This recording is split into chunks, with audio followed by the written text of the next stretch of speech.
لکڑی پر خمیز چڑھا کر اسے زمین میں گاڑ دیا جاتا ہے. جانور سمجھتے ہیں کہ انسان کھڑا ہے جبکہ وہ انسان نہیں ہوتا. جانور یہ سمجھتے ہیں کہ کوئی آدمی کھڑا ہوا ہے. ایسے ہی ہمارے معاشرے میں کچھ لوگ ہیں جو چلتے پھر تو انسانوں کی طرح ہیں مگر حقیقت میں جانوروں سے بھی پست ہیں. میرے مولا علی نے فرمایا میتیں دو طرح کی ہوتی ہیں, کچھ لیٹے ہوئے جنازے ہوتے ہیں, کچھ چلتے پھرتے جنازے ہوتے ہیں. علی کے نزدیک وہ زندہ ہی نہیں ہے جس کا ضمیر مر گیا ہو, جس کا شعور مر گیا ہو, جس کا احساس مر گیا ہو. مولا علی اسے زندہ ماننے کو تیار نہیں. ضروری نہیں ہے کہ جو انسان نظر آ رہا ہے وہ انسان بھی ہو. پھر وہ کون سا انسان ہے جسے بنا کر اللہ نے مبارکباد دی ہے؟ وہ انسانوں میں بھی تو درجے ہیں نا. جیسا میں نے بھی کہا انسان نما, پھر کچھ ہے جو انسان ہے جی, مگر انسان ہے یہ ان کے اوپر خاص کرم ہے کہ وہ انسان ہے. لیکن انسانوں میں پھر کچھ لوگ ہیں جو انسان کامل ہیں, اور انسان کاملوں کے درمیان کچھ ہیں جو انسان اکمل ہیں. انسان کامل صلوات پڑھ لے ذرا محمد والے. بھائی آپ سب کی دعاؤں کے لیے, قبولیت کے لیے صلوات.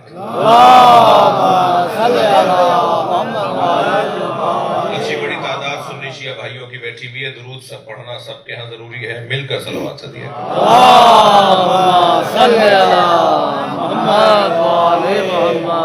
تھوڑی سی گزارش کر سکتا ہوں تھوڑا تھوڑا آگے آنے کے لیے, ایک صلوات پڑھتے ہوئے اگر جگہ بنا سکیں تو عنایت.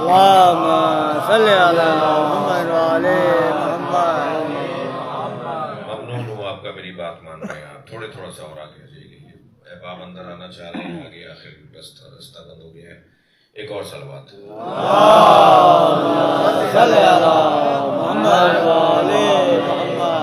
ایک اور بلند صلوات.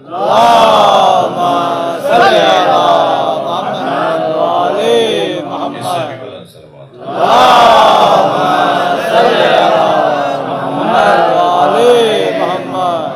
تھوڑی سی بات آگے بڑھے. اللہ قادر ہے, اس نے ہمیں تو بنائی, یہ اس کا کرم ہے کہ اس نے ہمیں بنایا. مگر جس انسان کو بنا کر وہ اپنے باپ کو مبارکباد دے رہا ہے نا, وہ انسان کامل بھی نہیں, انسان اکمل ہے.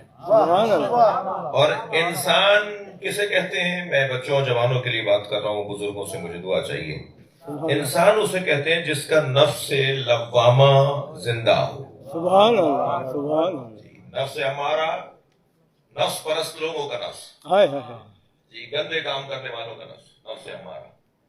نفس لوامہ جن کا وہ نفس ابھی موجود ہے کہ جو ملامت کرتا ہے, گناہوں پر ٹوکتا ہے.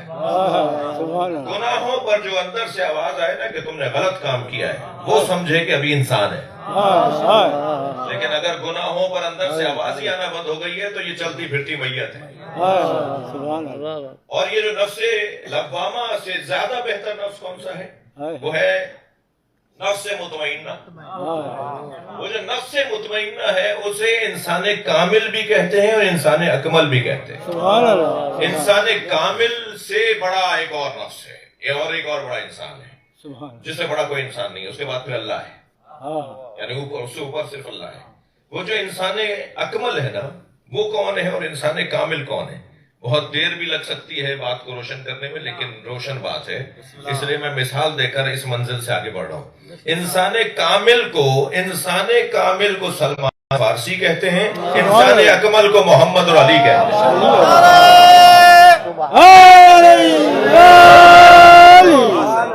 نبی اور علی سے بڑا کوئی انسان نہیں. ان کے بعد اگر کسی کی منزل ہے, یعنی ان سے اوپر اگر کسی کی منزل ہے تو اللہ کی ہے. علی کو دنیا میں چوتھے نمبر پہ کہتے ہیں مگر آخرت میں پہلے نمبر پہ مانتے ہیں. سارے لوگ پورے عالم اسلام, مسلمانوں کی تعلیم, قیامت علی کے ہاتھ میں, جنت علی کے بچوں کے ہاتھ میں. جب آخرت ہی ان کے ہاتھ میں ہے تو پھر دنیا میں بھی اسی کو پہلا مان لیں. آخرت میں پہلا ماننا ہی ہے. صلوات ہدیہ کریں نبی کی ذات.